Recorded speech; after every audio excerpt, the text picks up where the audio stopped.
Is Mitch Johnson sliding down the Spurs short list if we're going to look for a new head coach?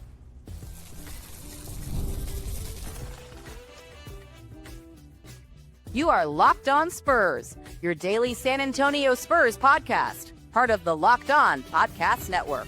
Your team every day. Hey, welcome back to Locked On Spurs here on the Locked On NBA Network. I'm your host, Jeff Garcia, Spurs writer for Ken's 5 San Antonio. Glad to have you back. Happy Monday. And by the way, happy belated Easter. Hope you had a great weekend with your family, especially yesterday. Enjoying those good memories with friends and family.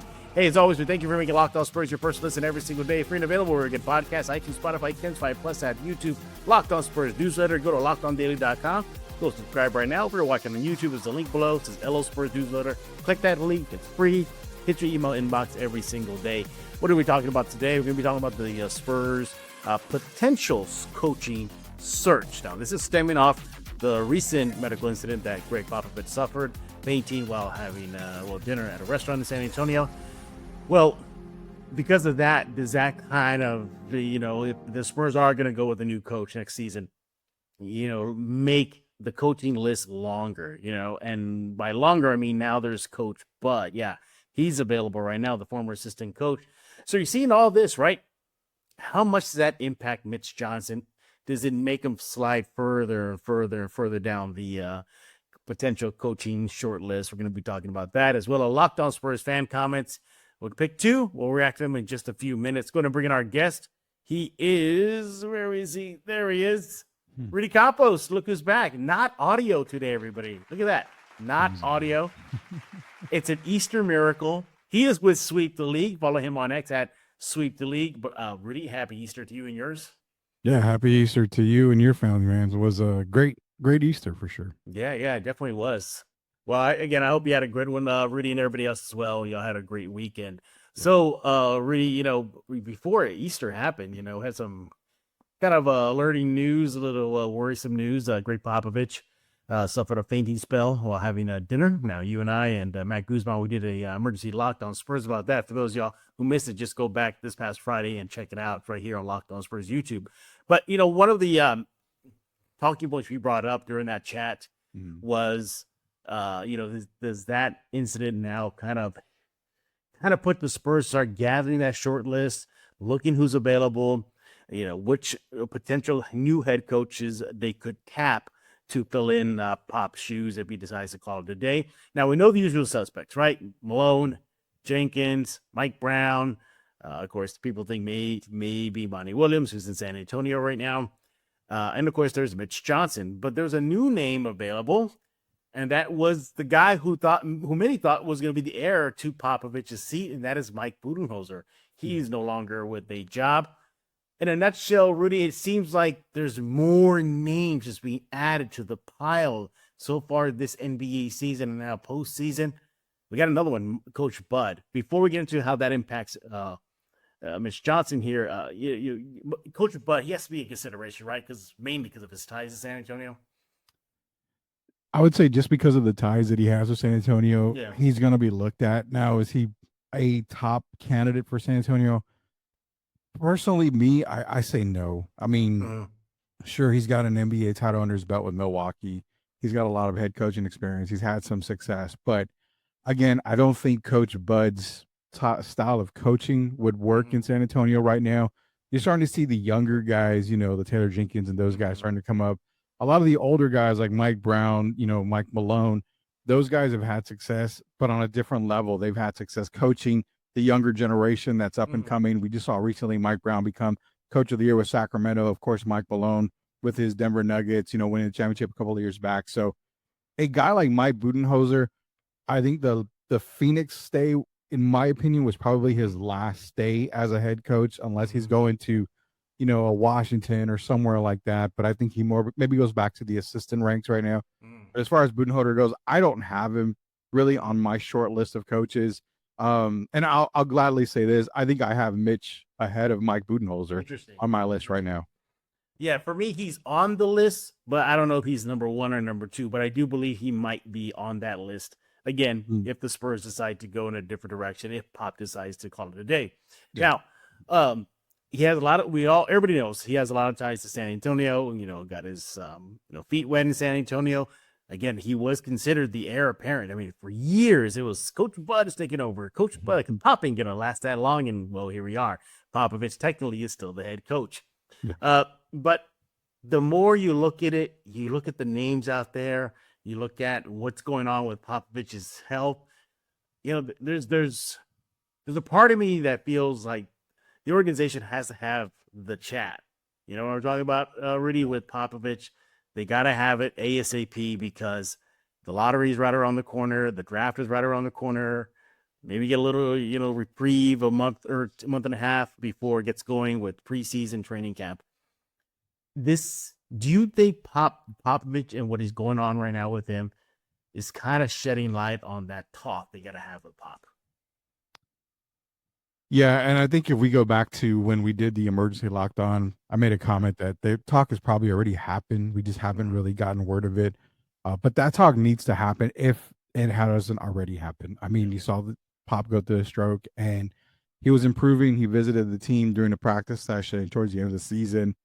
All signs were pointing that he's improving, and then he had another medical incident. Now, how serious that medical incident was, we don't know. It did require to go to the hospital, but he ended up going home that same night. So how serious it was, I don't know. But I think if you're Spurs front office, you're the Spurs, ownership, you're probably talking to Pop and saying, look, your health is way more important than winning basketball games. And it's not like he wouldn't be in a developmental stage. I mean, he's still going to be a part. He's still president of the organization. So he still has some say in, team day-to-day activities and stuff like that. So to be honest, the talk hasn't been had. It's got to be had pretty soon with Coach Pop. And the talk really needs to be kind of what we said, more like a Tom Landry type thing, maybe a Jerry Sloan type thing where Jerry Sloan coached Utah for so many years. But towards the end, it's like, what, we have to go in a different direction. In order for our organization to continue forward, we've got to make that change. Yeah, maybe it was Mother Nature that was telling Popovich, hey, time to hang it up, man. Go enjoy the rest of your life. Yeah. Look, and he'll still be busy. I'm pretty sure he will still show up at training camp, still be a part of the war room on draft night. Yeah. Talk to with whether it's Mitch or Malone, whoever they pick, as far as consultation. So there's a lot of that too. And of course, welcome to go to the Frost Center and check out the game, sit with Tony, Montu and Timmy. David's there all the time. I mean, it'd be great. You know what? That'd be a great sight to see. I would love to see that happen, at a game, whoever new head coach is, competitive game. And you look up in the side, you see in that fancy, VIP box that we got there, them sitting together. But nevertheless, we're kind of hitting here, everybody, is there are some quality coaches out there. But does this now mean that Mitch is slowly slipping down the short list? We're going to be discussing that. There you go. Coming up next right here on Locked On Spurs with Rudy Campos of Sweep the League. Check him out on X at Sweep the League and check out his show on YouTube at Sweep the League. But first, let's talk about DoorDash. NBA fans, get ready. They swoosh, you save. Thanks to Dash Pass, every time a player drops 50 or more points in a game, you score a huge deal the next day. It's simple. When a player scores 50 or more in a game during the 24-25 NBA regular season, Dash Pass members get 50% off an order, up to $10 off the next day from noon to midnight. Here's why you should take advantage of this deal. Game day feast. After an epic 50-point performance, celebrate your ordering wings, pizza, burgers from your favorite spot delivered straight to your door. Late night cravings, whether you're staying up late watching highlights or just need a midnight snack, use Dash Pass to grab something delicious while saving big. Hey, what about fueling your own watch party? Planning to catch the next game? Order your go-to snacks and meals at a discount and get ready for more high-scoring action. Lunch on the go? Need a quick and easy lunch the next day? Dash Pass gets your favorite meals with $0 delivery fee, reduced service fees. Plus, now you save even more with this exclusive NBA offer. Sign up for Dash Pass and be ready to save. When any player scores 50 or more in a game, Dash Pass members get 50% off the order the next day. That's $10 off. Use promo code NBA50 from noon to midnight after a 50-point game on eligible orders at participating merchants. Must have an active Dash Pass account. Terms apply. Visit DoorDash to learn more. Hey, this is Hot Rod. And I'm RC from the Cybertron Spurs. And you're listening to Locked On Spurs with Jeff Garcia. We're back right here on Locked On Spurs with Rudy Campos of Sweep the League.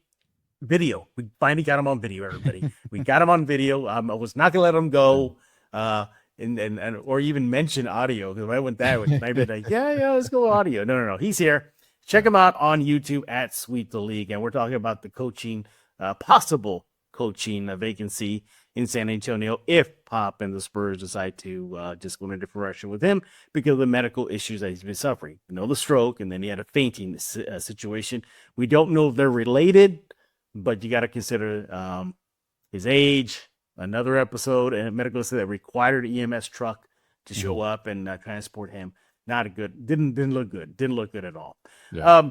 So Mitch Johnson, here we are with him, and is his name slipping further and further down any potential shortlist the Spurs might have? I'm going to say he's not the first option. Considering he was kind of put in a tough rock and a hard space. I mean, Pop went down. He took over the team. Did he do a bad job? I think the biggest complaint I've always had with Mitch was his in-game adjustments and his lineups as well. But that's something that you would expect from a rookie coach, especially one that just kind of gets thrown to the fire. Is he slipping down the list with the type of coaches that are available right now before the offseason even hits? Because more coaches may be available once the offseason comes and goes. I would say it's slipped enough to where he's probably, bottom half. He's going to get consideration because he's already the head coach of the Spurs. He's going to get looked at very well. He's going to make that short list of candidates only because he's the current head coach. But as far as him remaining compared to Tyler Jenkins, Mike Malone, Mike Brown, the possibilities of, the names of Sam Cassell, Monty Williams, guys that, deserve to get back into the NBA as head coaches. The list is a lot longer than it would be on other off seasons. So I would say Mitch is on the list, but he's probably on that bottom half of the list. Sure. He's going to get consideration, obviously, because he's the head coach, but definitely probably won't be the number one option or probably the top three. Yeah, I think he's slipping down little by little with every new name about the I say what you want about Coach Bud, but he's a lot more seasoned than Mitch is. Yeah. But I wouldn't be surprised if there was a short list and then see like number one, I'm making it up every Jenkins, Malone, Monty, then Mitch, and then Bud, or Bud, then Mitch. I think it's kind of close right there. Yeah. But nevertheless, I want to throw a little wrench in this though. Why I think that his name maybe won't slip. It might be still hovering like above average is because before Popovich got stroke and that whole episode started happening with him, his health issues. You go years back, not recently, years back, it was Mitch that was the coach that would take over for Popovich if he had a night off. Multiple times. It was Mitch that they sent to Summer League to coach the young Spurs Summer League squads. It's been Mitch that they tapped to take over after Pop took his leave of absence due to medical issues this last season, I should say. It wasn't Brett Brown. Now, that's a guy with experience. That's a guy who's been there, done that. He's coached a generational player and Embiid. It would have worked if they wanted to go somebody seasoned. They did not. They tapped Mitch. You put that all together, I would not be surprised to see if there's a short list that Mitch is still at the top. What about that history with Mitch Johnson? He seems to have been the go-to guy for the Spurs coaching ranks before Pop's medical issues. You brought up a fantastic point because they already had a season coached on the bench with Brett Brown. Again, he coached, a big man like Joel Embiid. Did he have? I mean, he had some success in Philadelphia. It wasn't great, but that kind of makes a lot of sense too. And that's a point that I wanted to bring up as well, was that they overlooked Brett Brown and thought, well, there's a guy from the Pop tree. There's a guy that was there, during the title runs, during a lot of the playoff appearances for the Spurs. So why not go with him? I mean, he already knows exactly what Mitch Johnson knows when it comes to Pop's system. They decided to go with Mitch Johnson. So because of that, you are right. And that's why I say he's going to be at the end. He's going to still be in consideration, whether he's at the top of the list or the bottom of the list. He's still going to be in that consideration because they went with Mitch Johnson over a Brett Brown. They figured, okay, he's already doing Summer League. He's doing, X, Y, Z. He's already done coaching for the NBA already. He's been a head coach technically because of Pop's absence. So, I mean, the whole thing comes up too, like you and I have talked on Locked On before, was, is it fair to give him an entire offseason with the team as head coach? I mean, you can't throw that, you can throw that against the wall, and it probably will stick if you think about it, because he didn't have that as coming in as a head coach. So that there's a lot of factors that could factor in as him being still the head coach. Yeah. And here's another factor we didn't talk about. I'll bring it up right now. Is again, before Pop medical issue happened this past season, it was Mitch that was assigned to be Wemby's developmental player coach. Nobody else but him. So it makes sense. If that's your cornerstone player, that's the guy that he's been under with as far as player development, and then he becomes his interim head coach. He has, obviously, they're not going to say, no, Mitch sucks, but, we'll take from what their word. A lot of the players said, like, thumbs up, we like Mitch. Chris Paul, spoke well of him. So you put it all together, there could be an argument as to why he may not slip, despite there being other really big names in the coaching ranks available right now. Here's the thing. If the Spurs decide to go with a Jenkins or a Malone or a Bud, whoever, and it's not Mitch, does Mitch kind of leave the door? Did that leave the door for the Spurs losing him if another team comes calling? Because if another team comes calling and they want to throw some money at him, they saw what he did this past season, how he stepped up to the plate. Say what you will about how he performed, but he did step up to the plate, and a pretty solid end of the season, record-wise. It wasn't below 100 by 500, but still, they showed some sort of improvement. Yeah. You throw it all together, do you think the Spurs run the risk of seeing another coaching brain drain happen in San Antonio? Because we saw with Will Hardy, we saw with Coach Bud, we saw with Becky leaving. The list goes on and on. There's that chance, that risk. Rudy, your thoughts? The risk is there. I think, this is kind of one of those solar eclipse movements when it comes, or moments when it comes to head coaches, because you got so many good ones out there right now. Mitch has done a fantastic job. Will he get another job in the NBA outside of San Antonio? The possibilities are good right there, but a lot of these coaching vacancies that are going to be coming up, possibly, I mean, they've got their fair share of guys that are already experienced and veterans. Yeah. So being that Mitch is the interim head coach, he's not been officially named the head coach of the Spurs, but he's interim. I think that if they do bring in a coach, I really believe that guy would still keep Mitch as part of his coaching staff. Probably, again, number one top assistant, assistant head coach, something like that. I really feel that could happen, because why get rid of a person that's already been a head coach for this team, knows the players, can help develop them. So it's going to be interesting to see, but does he go somewhere else? Again, I think he's on a lot of people's radars. I just don't think that they would throw the kind of money to get Mitch Johnson, and then I don't think they feel he's that ready for it just yet.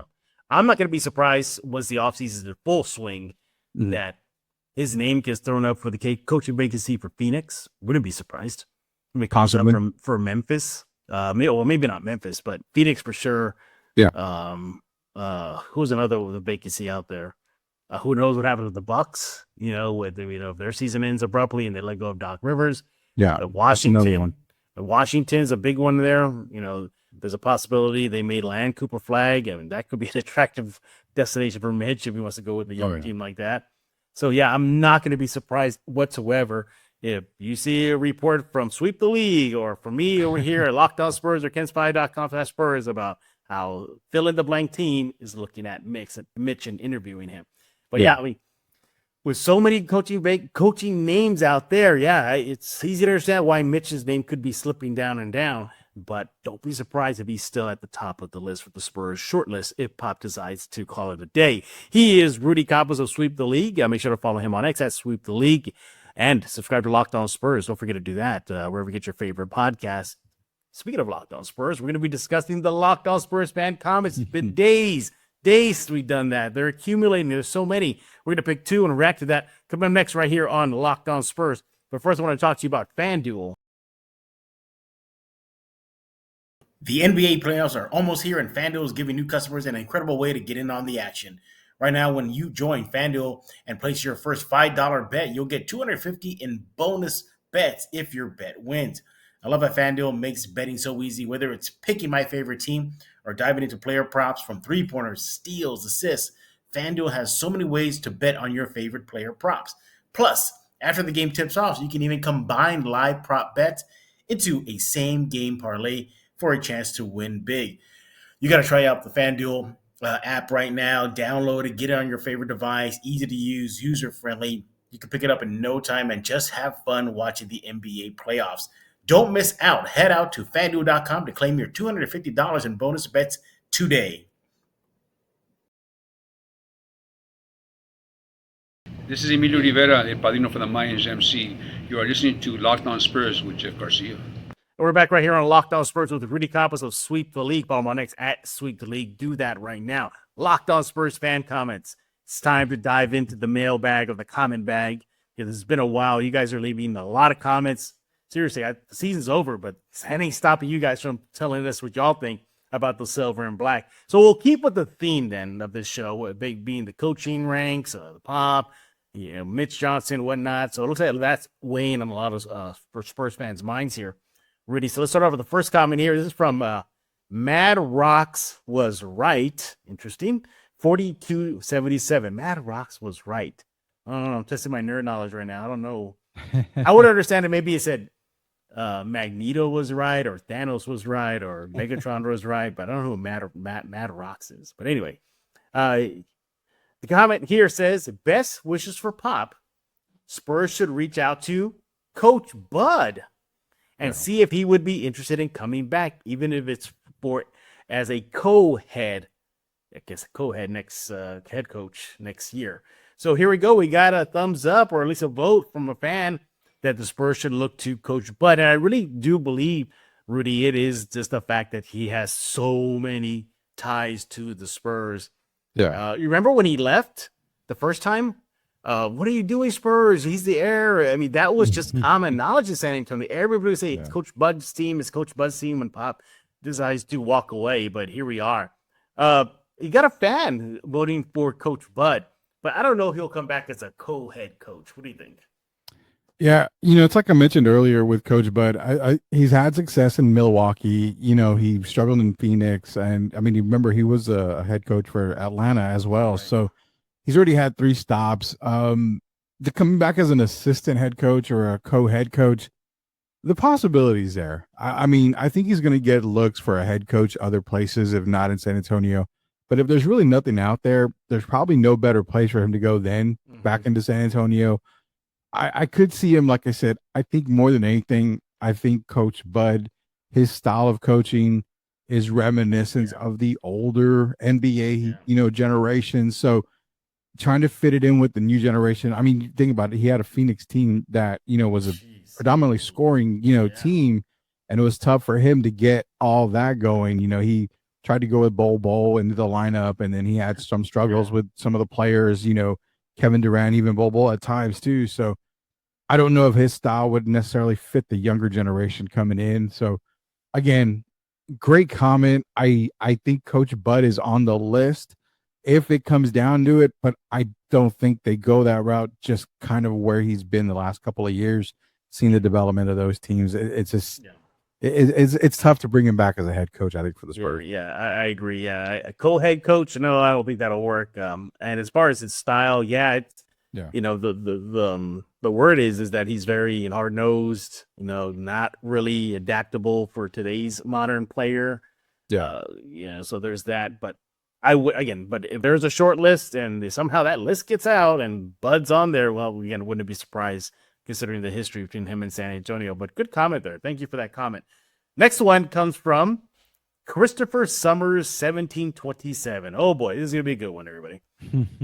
He says, honestly, this is where I disagree. Castle simply is not a starter. Too many turnovers, plays out of control. He should come off the bench. Wow.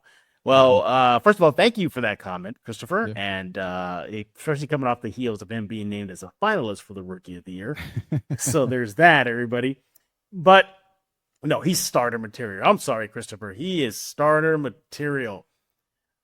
And I get it, the turnovers, that reckless play, but from Mitch Johnson to the players, they said it's like kind of a funny phrase here. Excuse me.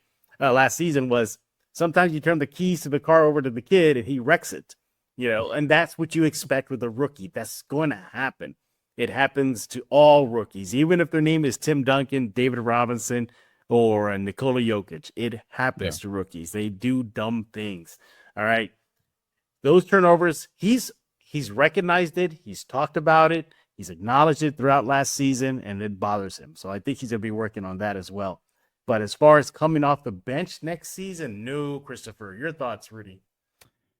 Very, very, good comment. I love when, fans give comments that are from the heart. They really, really do. And I love it because it shows that they care, man. But, the turnover part was there.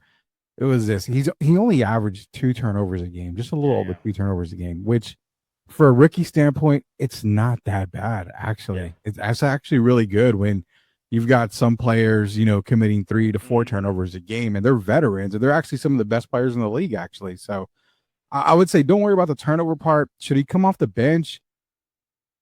In the beginning of the season, it made sense. Obviously, he's a rookie. You don't want to throw him out there right away. You want to kind of get his feet wet. But as he progressed, he ended the season finishing 14 points a game, 3 rebounds a game, 4 assists a game, had basically led every rookie in just about every statistical category. And remember, he did that when he was starting right next to, Devin Vassell, Chris Paul. So that shows you that when he was starting, the team played better. Even though the record didn't show it, they played better. He played better. He gelled really well with the first unit. So all these positives that came out with him in the first unit should tell you that he deserves to be a starter. Right now, the Spurs bench is 100% Keldon Johnson. That is the absolute perfect person to come off the bench. But no, Steph Castle definitely needs to be a starter. Great comment, though. No, absolutely. If you look at what he did last season, I'm going to pull up some numbers here if my computer would just cooperate with me, everybody. But you're talking about a guy who led the rookie class in points. What was that? Field goals attempted. I'm going to bring it up here. Here we go. So he led. There's several statistical categories from points scored, field goals made and attempted. He ended his rookie campaign 14.5 points per game, 3.6 rebounds, 3.9 assists per game. Won the Rookie of the Month award twice, and then his month of March was incredible. 20.6 points per game off 49% shooting. So, I think the trajectory is sky high. You put him in a starter position next season, it's only going to get better because now he'll have Wemby. That guy's a, defense gravitation black hole. I mean, everybody's going to collapse on him. So that's going to free Castle up to do some damage. He's going to have D Fox at his side, but that's going to create some opportunities for him. No, I think the potential is just, it's phenomenal. With Rudy, I brought this up a few days ago. I don't know if it was with you, but I always said the Spurs are looking for their 1-2 punch. It's going to be Vassell, maybe not, but we got to find Wemby a running mate. What about this time? It was actually going to be Castle. Well, but that's what it turns out to be. I think with Vassell, a lot of people expected him to be that running mate, but for years and years that he's been here, I think we've all kind of known that he's already scratching the ceiling, if not already there. Yeah. You're going to see what you get out of Devin. You're going to have some great games, 30 points a game, every now and then, 30-point games, but it's never going to be as consistent. Now, Stephon Castle is a running mate with Victor.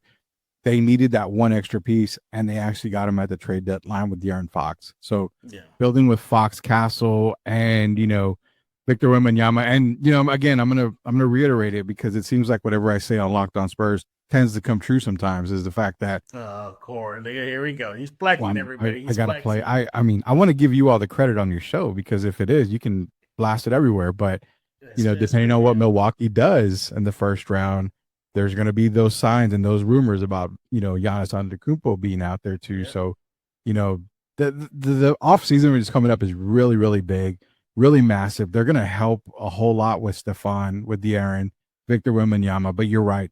Stephon Castle as the number 2 running mate for Victor Wembanyama.